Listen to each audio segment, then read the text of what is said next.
సంకల్పం చేయాలి. ఎందుకు అడుగుతున్నానంటే రాజధాని కట్టుకోవాలి, పెట్టుబడులు తెచ్చుకోవాలి, పోలవరం పూర్తి చేయాలి, రైతులకు సబ్సిడీలు ఇవ్వాలి, ఉద్యోగ ఉపాధి అవకాశాలు కల్పించాలి, ఉద్యోగస్తులకు న్యాయం చేయాలి, పెన్షనర్స్ కి మొదటి తారీఖున పెన్షన్ ఇవ్వాలి, ఈ పేదవాళ్ళకి పింఛన్లు కూడా మొదటి తారీఖు ఇవ్వాలి. మీకు అందరికి హామీ ఇస్తున్నా ఈ వ్యవస్థ కొనసాగుతుంది. మీ ఇండ్లకు పంపించే అధికారుల్ని మీ ఇంటి దగ్గరనే పింఛన్లు ఇప్పిస్తారని మరొక్కసారి మీ అందరికి హామీ ఇస్తున్నా. అదే కాదు, ఇంటి దగ్గర పింఛన్లు ఇవ్వడమే కాకుండా ఎవరైనా బయట పోతే నెల 2 నెలలు రాకపోతే వాళ్ళకు కూడా పింఛను 3 నెలలకు ఇచ్చే బాధ్యత ఎన్డీఏ తీసుకుంటాం. అంతేకాకుండా పింఛన్లు కూడా 4,000 రూపాయలు పెంచాం, అది కూడా ఇస్తామని చెప్పి నేను మీకు తెలియజేస్తున్నా. ఇవన్నీ జరగాలంటే కేంద్రం సహకారం కూడా కావాలి. దానికి మీరందరూ కూడా ధైర్యంగా ముందుకు రావాలి. మళ్ళీ ఒక మాట చెప్తున్నాను, మాకు అధికారం ఇస్తే సహజ వనరుల దోపిడీ ఉండదు, ధరల బాధుడు ఉండదు, కక్ష రాజకీయాలుండవు, ప్రజాస్వామ్యం పైన దాడి ఉండదు, వ్యవస్థ నిర్వీర్యం ఉండదు. నమ్మకం, భరోసా ఇచ్చే పాలన ఎన్డీఏతోనే సాధ్యమని మరొక్కసారి విజ్ఞప్తి చేస్తున్నా. కావాలని కొంతమంది మిమ్మల్ని రెచ్చగొడతారు. మొన్నటి వరకు ఇష్టానుసారంగా రాజకీయం చేసిన వ్యక్తులు ముస్లింల దగ్గరకు వచ్చి మీకు రక్షణ లేదు, 4% రిజర్వేషన్ ఉండవు అంటారు. 4% రిజర్వేషన్లు కాపాడింది తెలుగుదేశం పార్టీ. సుప్రీంకోర్టు కూడా అడ్వకేట్లు పెట్టి కాపాడాం. అనేక సంక్షేమ కార్యక్రమాలు, వక్ఫ్ బోర్డు ఆస్తుల్ని కాపాడడం, ఉర్దూ 2వ భాష చేయడం, ఒకటి కాదు అన్ని చేసిన పార్టీ తెలుగుదేశం పార్టీ.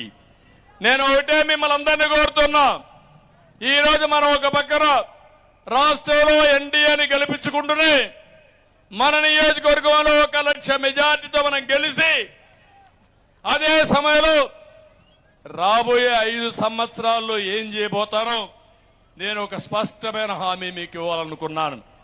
అందుకని నియోజకవర్గానికి మేనిఫెస్టో తయారు చేస్తున్నాం. నేను ముఖ్యమంత్రి అయిన మొదటి రోజు నుంచే అమలుకు శ్రీకారం చుడతాం.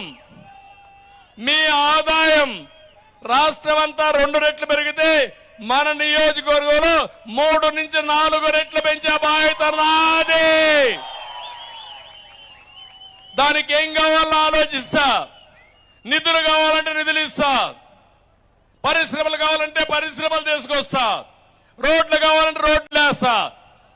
ఏం చేయబోతానో మీ అందరికి కూడా విజ్ఞప్తి చేస్తున్నా. ఒక్కసారి గతానికి వెళ్ళండి. 30 సంవత్సరాలకు ముందు నేను వచ్చినప్పుడు ఒక హామీ ఇచ్చాను, ఇంటింటికి 2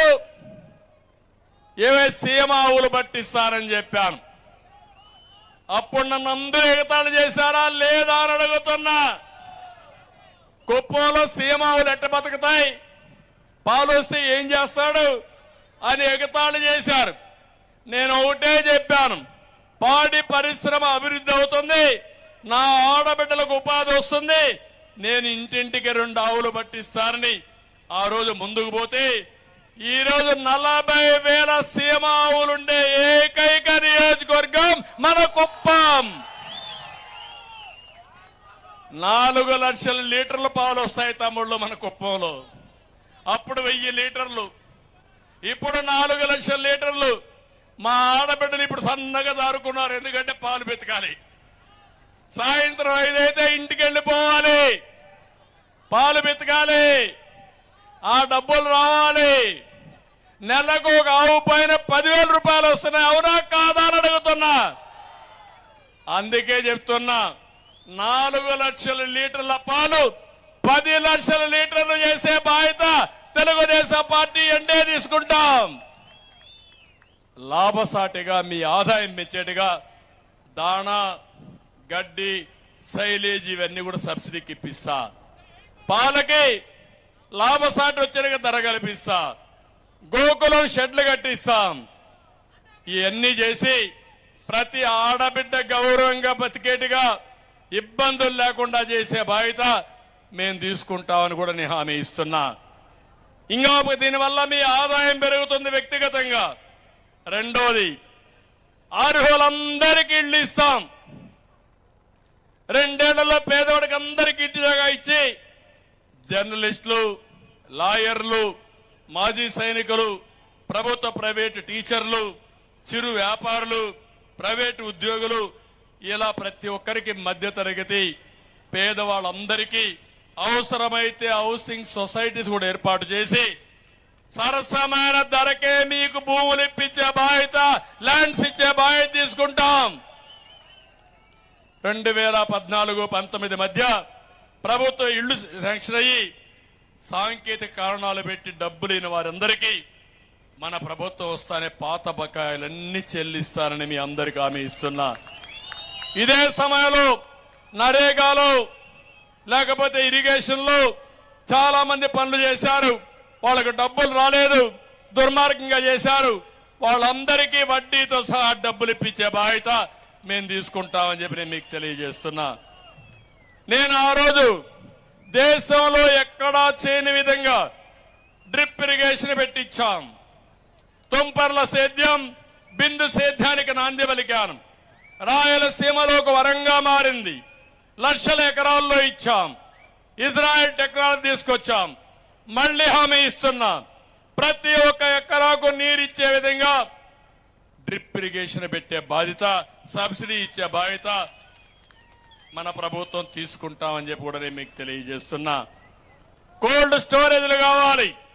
నేను ఆ రోజు ప్రారంభించింది 70% పూర్తి అయింది మార్కెట్ యార్డ్లో, ఇంకా 30% పూర్తి కావాలి. ఇది పూర్తి చేస్తాం. ప్రైవేట్ లో కూడా సబ్సిడీలు ఇచ్చి మన నియోజకవర్గంలో ఎన్ని కోల్డ్ స్టోరేజ్లు కావాలో అన్ని పెట్టించే బాధ్యత ప్రభుత్వం తీసుకుంటుందని చెప్పి కూడా నేను మీకు తెలియజేస్తున్నా. ఇక్కడ పూలున్నాయి, పళ్ళు పండుతాయి, కూరగాయలు వస్తాయి. కుప్పంలో పండని పంటే లేదు. అన్ని లాభసాటి పంటలు వస్తాయి.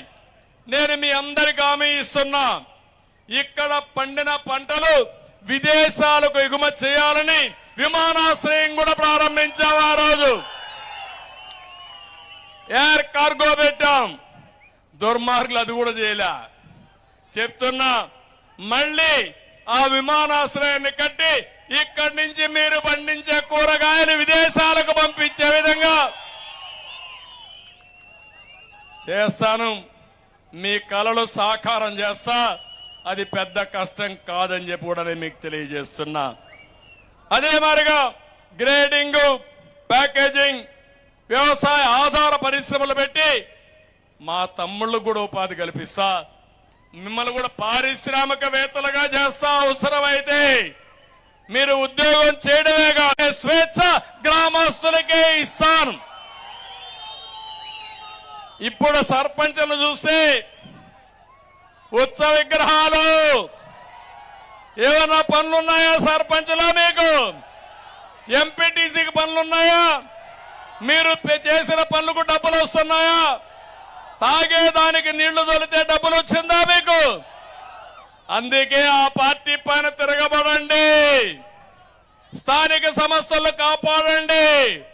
నేను వస్తానే నిధులు విధులు మీకు అప్పచెప్పే బాధ్యత మేము తీసుకుంటామని స్థానిక సంస్థల్లో ఉండే సర్పంచుల్ని, ఎంపీటీసీల్ని, జడ్పీటీసీల్ని కోరుతున్నానని చెప్పి కూడా నేను మీకు తెలియజేస్తున్నా. మన మున్సిపాలిటీ కుప్పం పన్నులు పెంచారు. పనులు ఏమైనా చేశారా? పనులు మాత్రం బాధుడే బాధుడు. పన్నులు మాత్రం ఈగలు దోముకుంటున్నారు. ఈగలు దోమలు తోలే పరిస్థితికి వచ్చాయి. అందుకే హేతుబద్ధంగా పన్నులు తయారు చేస్తాం. కుప్పానికి ఔటర్ రింగ్ రోడ్ తీసుకొస్తాం. రోడ్లన్నీ పూర్తి చేస్తాను. కుప్పాన్ని ఒక 100 కోట్ల రూపాయలతో ఇమ్మీడియట్ డబ్బునిచ్చి ఎంత డబ్బులైనా ఒక ఆదర్శమైన టౌన్ గా,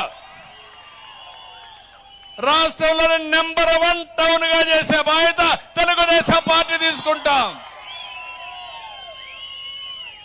ఎందుకంటే ఇప్పుడే నేషనల్ హైవే ఇటు వెళ్తుంది.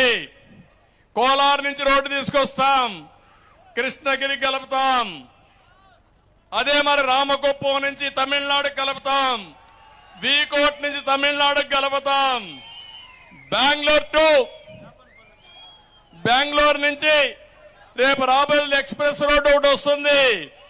ఇంకో పక్క Bengaluru outer ring road Sajjapuram నుండి కుప్పానికి 4 లేన్ రోడ్ వేసి